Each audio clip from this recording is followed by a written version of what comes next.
ओम नमः शिवाय। हर हर महादेव। नमस्कार दोस्तों, कैसे हो आप लोग। आशा करती हूँ आप लोग स्वस्थ होंगे, मस्त होंगे, शिव जी की सेवा में व्यस्त होंगे।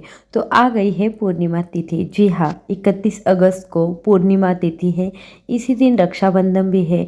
और ये जो सावन का पूरा महीना था वो बहुत ही लाभदायी था। भगवान शिव जी को सबसे प्यारा कौन सा महीना होगा तो वो है सावन। और ये सावन मंथ की समाप्ति है तो वो पूर्णिमा को होती है, उसी दिन रक्षाबंधन भी रहता है। तो हमें इस दौरान मतलब इस 31 अगस्त को कुछ ऐसा उपाय करना है जो कि पूज्य गुरु जी ने अपनी कथा में बताया है। एक चुटकी हल्दी डाल देना, माता अशोक सुंदरी वाला उपाय। अपनी समस्त मनोकामना पूरी होने के लिए हमें यह उपाय जो है वो कर लेना है। तो चलिए ज़्यादा देर न करते हुए वीडियो को शुरू करते हैं। तो सबसे पहली बात कि जो हम इस वीडियो में दो उपाय देखने वाले हैं जो कि बहुत ही फायदेमंद है। हमारी मनोकामना इन उपायों से पूरी हो जाएगी। तो तुरंत मनोकामना पूरी करने के लिए आपको पहला जो उपाय है वो करना बहुत ज़रूरी है।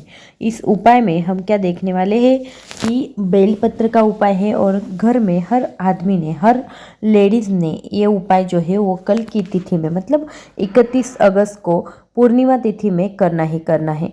तो इस उपाय को जान लेते हैं।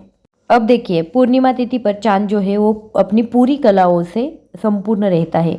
और ऐसा जब चांद दिखता है, पूर्णिमा का चांद हम जब भी देखते हैं तब आपको ऐसे उपाय जो है वो कर लेने चाहिए। क्योंकि ऐसा बोला जाता है जब भी चांद पूरा आता है तब वो सभी मनोकामनाएं जो है हम जो भी मांगते हैं वो पूरी करके जाता है। पूर्णिमा का दिन जो रहता है उसमें हम माता लक्ष्मी, भगवान विष्णु की सेवा करने का दिन भी रहता है। और उनका दिन रहता है इसीलिए हम और ज़्यादा उनकी सेवा इस दिन पर कर सकते हैं। तो आपको एक काम करना है। आपको क्या करना है, एक लोटा जल लेना है। अपने ही घर से आप एक लोटा जल ले लोगे, उसमें आपको 11 चावल डालने हैं। अब चावल कैसे रहने चाहिए, किधर से भी कटे फूटे टूटे हुए नहीं रहने चाहिए। उसके बाद आपको क्या लेना है, हल्दी लेनी है। हल्दी कैसी लेंगे, अगर आप खड़ी हल्दी लेते हैं, उसको पीस पीस कर लेते हैं तो बहुत अच्छा है। या फिर आपने पूरे साल भर के लिए अगर आपके घर में ही हल्दी बनाई हो तो उससे भी अच्छा है।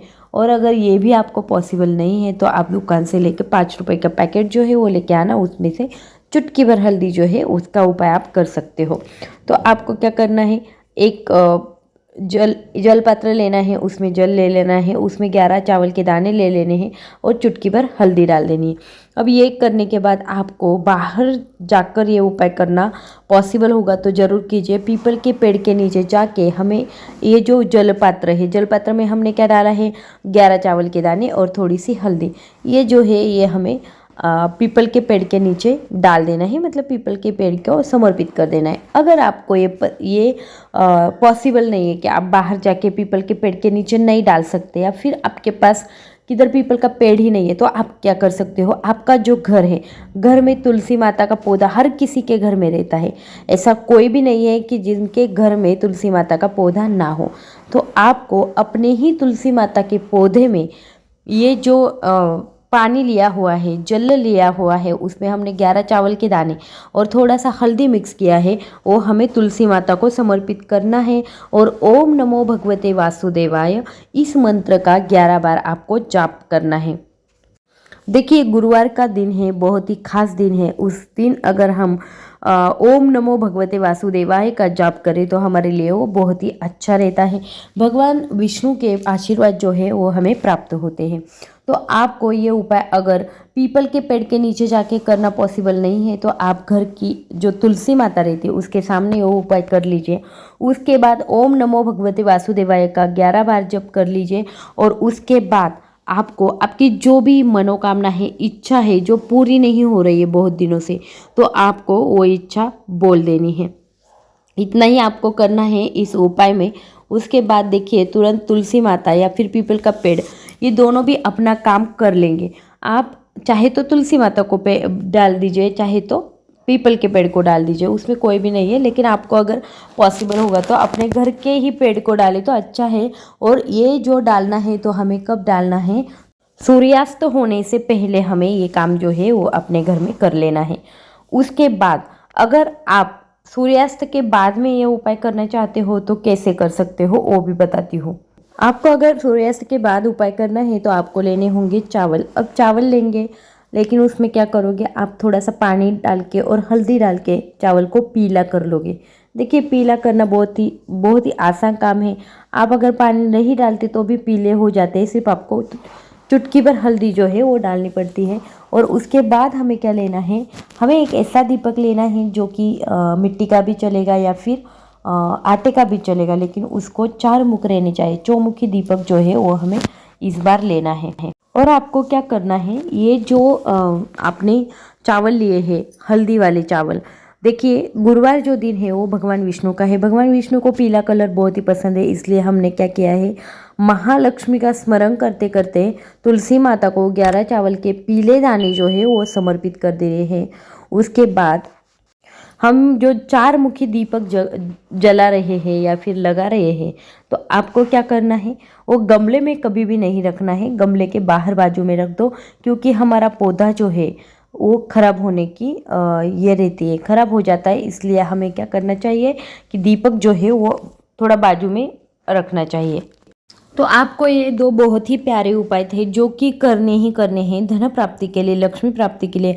हमारे घर में जो भी नकारात्मक ऊर्जा है उसको बाहर निकालने के लिए आप तुलसी माता से और माता लक्ष्मी और भगवान विष्णु जी से प्रार्थना कर सकते हो कि हमारे घर में जो भी प्रॉब्लम्स चालू है वो बंद हो जाए। इसके लिए आपको जब भी आप ये पूरा काम कर देते हो, उपाय जो बताया है वो कर देते हो, उसके बाद आपको क्या करना है, हाथ जोड़ के विनती करनी है कि हमारे घर के सभी प्रॉब्लम्स जो है वो दूर हो जाए। उसके बाद आते हैं दूसरे उपाय की तरफ। दूसरा उपाय जो है वो आपको भगवान शिव जी के मंदिर में जाके करना है। सबसे पहले आप सभी से मेरी एक रिक्वेस्ट है, अगर आप मेरी वीडियो पहली बार देख रहे हो तो चैनल को सब्सक्राइब कर देना। अगर वीडियो अच्छी लगती है तो लाइक और शेयर भी कर देना। तो दूसरा उपाय जो है उसके लिए हमें क्या चाहिए, आधा कटोरी भर के कच्चा दूध चाहिए। भगवान शिव जी को चढ़ाने के लिए हम कभी भी पका हुआ दूध नहीं लेते हैं, तो हमें कच्चा दूध चाहिए। उसके बाद हमें 5 सुंदर से बेलपत्र चाहिए। अब क्या करोगे, आप जैसे ही मंदिर में जाओगे आपको वो बेलपत्र जो है वो दूध में डुबा देने हैं। डुबा दिए उसके बाद आप एक एक उठाकर श्री शिवाय नमस्तुभ्यम का ध्यान करते हुए भगवान शिव जी के शिवलिंग का ऊपर का जो सबसे ऊपर का भाग रहता है उस पर आपको क्या करना है, थोड़ा सा ये टच कर देना है। 2-3 सेकंड के लिए रख दो उधर, और उसके बाद फिर से बेलपत्र निकाल लो और माता अशोक सुंदरी की जिधर जगह है उधर आपको ये बेलपत्र जो है वो रख लेना है। इस तरह से क्या होगा, अगर भगवान शिव जी के शिवलिंग का जो पार्ट है उस पर थोड़ा तो एक बूंद जो है वो कच्चे दूध का गिर जाएगा। इसी तरह से हमें हमारे 5 जो बेलपत्र हमने डाले हैं दूध में, वो 5 के 5 आपको इसी तरह से ऊपर की बाजू में टच करने हैं और माता अशोक सुंदरी के जगह पर आपको रख देने हैं। उसके बाद ये जो कच्चा दूध है वो बचा हुआ होगा, तो आपको वो बचा हुआ दूध जो है वो भी शिव जी के शिवलिंग पर समर्पित कर देना है। अब देखिए एक बूंद गिरना चाहिए ऐसा मैं बोल रही हूँ, लेकिन ज़्यादा बूंद गिरे तो भी ठीक है, चलेगा। उसमें कोई ये नहीं है कि ज़्यादा बूंद गिरे तो चलेगा कि नहीं चलेगा, ऐसा क्वेश्चन आएगा। तो ऐसा नहीं है, 2-3 बूंद भी गिर गए तो भी चलेगा। तो आपको ये कच्चा दूध जो है वो समर्पित करके श्री शिवाय नमस्तुभ्यम का ध्यान करते हुए आपको ये दूध जो है वो समर्पित कर देना है भगवान शिव जी के शिवलिंग पर। देखिए पूर्णिमा तिथि है, सावन की लास्ट तिथि है, सबसे लास्ट। अगर आप ये उपाय इस दिन करते हो तो आपको उसका बहुत ज़्यादा ही लाभ हो जाएगा। आई होप कि आपको ये वीडियो अच्छी लगी होगी तो वीडियो को कर देना लाइक, शेयर और सब्सक्राइब। धन्यवाद।